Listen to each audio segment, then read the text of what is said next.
ವೀಕ್ಷಕರೇ ನಮಸ್ಕಾರ. ಒಂದು ಐಫೋನಿಗಾಗಿ ಆಸೆ, ತಂದೆಯ ಅಸಹಾಯಕತೆ, ಮಗನ ಹಠ, ಕೊನೆಗೆ ನಗು ನಗುತ್ತಾ ಇದ್ದ ಒಂದು ಕುಟುಂಬವನ್ನೇ ಶಾಶ್ವತವಾಗಿ ಮೌನಗೊಳಿಸಿರುವಂತಹ ಘಟನೆ ಮಹಾರಾಷ್ಟ್ರದ ಛತ್ರಪತಿ ಸಂಭಾಜಿನಗರ ಜಿಲ್ಲೆಯಿಂದ ಬಂದಿದೆ. ಈ ಘಟನೆ ನಿಜಕ್ಕೂ ಹೃದಯ ವಿದ್ರಾವಕವಾಗಿದೆ. ವೀಕ್ಷಕರೇ, ಇಂದಿನ ಈ ಟೆಕ್ನಾಲಜಿ ಯುಗದಲ್ಲಿ ಮೊಬೈಲ್ ಫೋನ್ಗಳು ನಮ್ಮ ಜೀವನದ ಪ್ರಮುಖ ಭಾಗವಾಗಿದ್ದರೂ ಅದರಲ್ಲೂ ಐಫೋನ್ ಅನ್ನು ಕೆಲವರು ಸ್ಟೇಟಸ್ ಸಿಂಬಲ್ ಆಗಿ ನೋಡುತ್ತಾರೆ. ಆದರೆ ಒಂದು ಮೊಬೈಲ್ಗಾಗಿ ಆರಂಭವಾದಂತಹ ಈ ಹಠ ಒಂದು ಕುಟುಂಬದ ಬದುಕನ್ನೇ ದುರಂತದತ್ತ ಕೊಂಡೊಯ್ದಿದೆ. ಸಂಭಾಜಿನಗರದ 19 ವರ್ಷದ ಕುನಾಲ್ ಚಾಂದ್ಗುಡೆ ಐಫೋನ್ ಖರೀದಿಸುವಂತೆ ತನ್ನ ತಂದೆ ತಾಯಿಗೆ ಹಠ ಹಿಡಿದಿದ್ದ.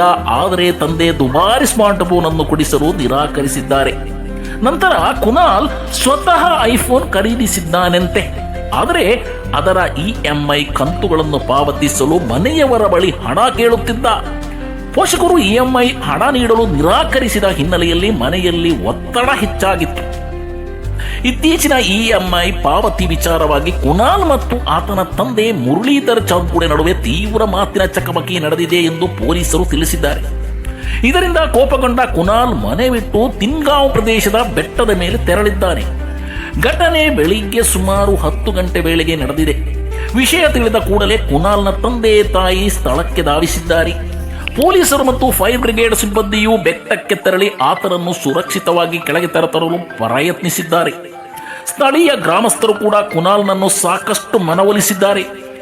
ತಿಸ್ಗಾಂವ್ ಪ್ರದೇಶದ ಗ್ರಾಮದ ಮಾಜಿ ಸರ್ಪಂಚ್ ಸಂಜಯ್ ಜಾಧವ್ ಸೇರಿದಂತೆ ಹಲವಾರು ಆತನೊಂದಿಗೆ ಮಾತನಾಡಿ ಯಾವುದೇ ಆತುರದ ನಿರ್ಧಾರ ತೆಗೆದುಕೊಳ್ಳದಂತೆ ಮನವಿ ಕೂಡ ಮಾಡಿದ್ದಾರೆ. ಅಷ್ಟೇ ಅಲ್ಲ, ಬೇಕಾದರೆ ಐಫೋನ್ 15 Pro ಕೊಡಿಸುವುದಾಗಿ ಗ್ರಾಮಸ್ಥರು ಹೇಳಿದ್ರು.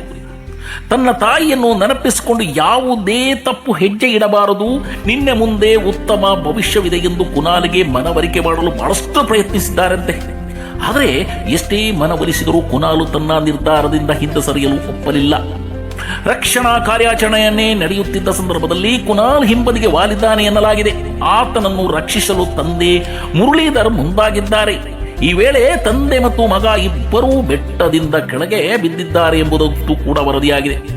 ಘಟನೆ ನಡೆದ ಕೆಲವೇ ಕ್ಷಣಗಳ ಬಳಿಕ ಕುನಾಲ್ನ ತಾಯಿ ಸಂಗೀತ ಕೂಡ ಬೆಟ್ಟದಿಂದ ಕೆಳಗೆ ಹಾರಿದ್ದಾರೆ ಎನ್ನಲಾಗಿದೆ. ಈ ದುರಂತದಲ್ಲಿ ತಂದೆ ಮುರಳೀಧರ್ ಚಾಂದ್ಗುಡೆ, ತಾಯಿ ಸಂಗೀತ ಮತ್ತು 19 ವರ್ಷದ ಮಗ ಕುನಾಲ್ ಮೂವರು ಮೃತಪಟ್ಟಿದ್ದಾರೆ ಎಂದು ವರದಿಯಾಗಿದೆ. ಒಂದು ಐಫೋನ್, ಅದರ EMI ಕ್ಷಣಿಕ ಕೋಪ ಮತ್ತು ಕೊನೆಗೆ 3 ಜೀವಗಳ ಅಂತ್ಯ. ಈ ಘಟನೆ ಕೇವಲ ಒಂದು ಕುಟುಂಬದ ದುರಂತವಲ್ಲ.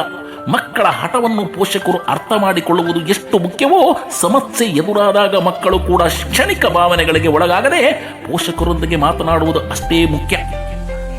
ಯಾವುದೇ ವಸ್ತು ಎಷ್ಟೇ ದುಬಾರಿಯಾಗಿದ್ದರೂ ಒಂದು ಜೀವಕ್ಕಿಂತ ದೊಡ್ಡದಲ್ಲ.